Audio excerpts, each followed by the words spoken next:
O mundo tem vivido dias complicados nos últimos meses por causa da pandemia do novo coronavírus. Em todo o planeta, milhões de pessoas estão sofrendo, seja por problemas emocionais, financeiros e, é claro, de saúde. O número de casos confirmados é cada vez maior. As UTIs dos hospitais estão lotadas e os cemitérios não param de receber corpos. Além disso, a crise econômica está abalando o mundo todo. A verdade é que estamos vivendo um dos piores momentos das últimas décadas. E na tentativa de reduzir o contágio da doença na população, praticamente todos os países estão pedindo para que as pessoas não saiam de casa, que fiquem de quarentena juntamente com seus familiares até que tudo volte à normalidade.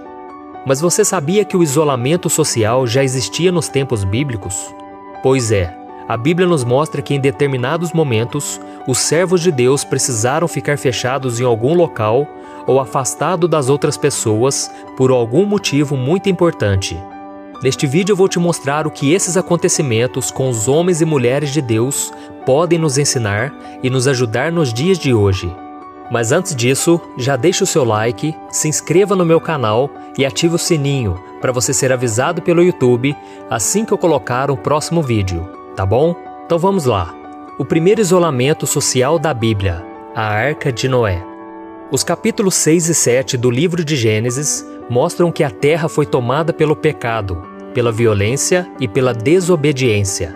As pessoas haviam se esquecido totalmente de Deus, menos uma, Noé, que mesmo vivendo em um mundo tão corrompido, se manteve fiel ao Senhor em todos os momentos. Veja o que está escrito.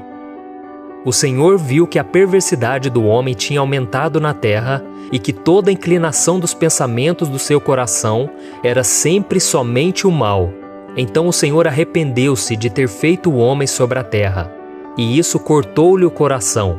Disse o Senhor: farei desaparecer da terra o homem que criei, os homens e também os animais grandes, os animais pequenos e as aves do céu.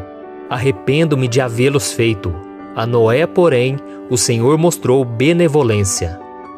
Então Deus ordenou que Noé construísse uma arca, para livrar ele e a sua família da destruição que viria sobre a terra. E assim que as primeiras gotas de chuva começaram a cair do céu, Noé, a sua esposa, seus filhos e as esposas dos seus filhos entraram na arca com um casal de cada animal existente no mundo e se isolaram até que os 40 dias de dilúvio acabassem e as águas baixassem. Só depois disso eles puderam sair para recomeçar a vida. E voltando aos nossos dias de hoje, nós sabemos que muitas pessoas não têm condições de ficar de quarentena em casa o tempo todo.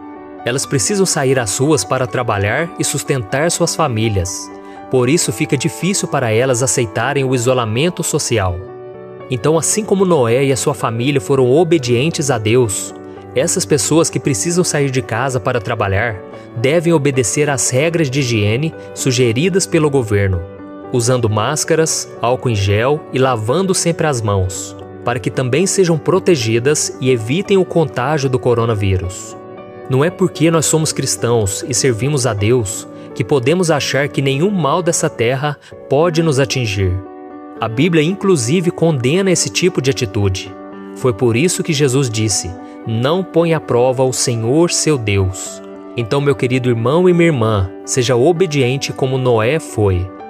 O segundo isolamento social da Bíblia, os israelitas dentro de casa. Assim como hoje temos que ficar dentro de casa para nos protegermos da contaminação do coronavírus, o livro de Êxodo nos mostra que o povo hebreu, que era escravo no Egito, precisou ficar isolado dentro de casa durante uma noite inteira sem poder sequer abrir uma janela.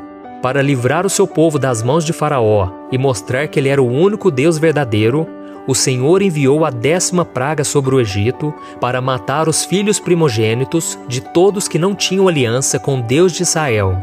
E dessa forma, milhares de pessoas e animais morreram naquela noite. A única forma de se livrar daquela praga terrível e não ver o seu filho morrer era se trancar em casa com a família depois de ter passado o sangue de um cordeiro em volta da porta. Veja o que está escrito. Então Moisés convocou todas as autoridades de Israel e lhes disse: escolham um cordeiro ou um cabrito para cada família. Sacrifiquem-no para celebrar a Páscoa. Molhem o feixe de esopo no sangue que estiver na bacia e passem o sangue na viga superior e nas laterais das portas. Nenhum de vocês poderá sair de casa até o amanhecer. Quando o Senhor passar pela terra para matar os egípcios, verá o sangue na viga superior e nas laterais da porta e passará sobre aquela porta, e não permitirá que o destruidor entre na casa de vocês para matá-los. Obedeçam a estas instruções como decreto perpétuo para vocês e para os seus descendentes. O sangue do cordeiro na porta dos hebreus, que estavam isolados em casa, simbolizava a aliança deles com Deus. Com isso, mesmo diante de tanto terror, eles tinham a certeza de que estavam protegidos de qualquer mal. Da mesma forma, nós cristãos já fomos lavados pelo sangue do Cordeiro Jesus, que morreu na cruz por nós. Então, nesse momento tão difícil, onde um vírus mortal ameaça a nossa vida e a vida dos nossos familiares, devemos seguir as recomendações necessárias e não perder a nossa fé de que o Senhor está no controle e que é Ele quem nos protege. Se fizermos isso, não seremos abalados pelas circunstâncias ruins. Terceiro isolamento social da Bíblia: a caverna de Elias.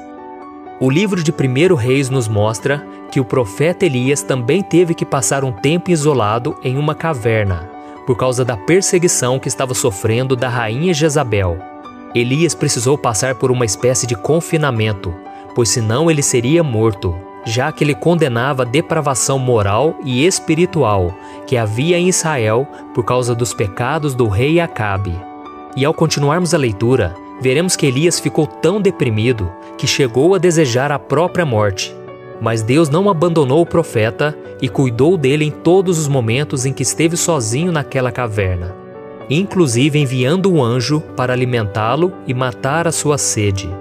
Enquanto Elias ainda estava isolado, Deus falou com ele e disse para ele ir até um monte. Então passou um vento forte, um terremoto e um fogo, mas o Senhor não se manifestou. E por fim, veio uma brisa suave, e então Elias ouviu Deus falando com ele e saiu do confinamento.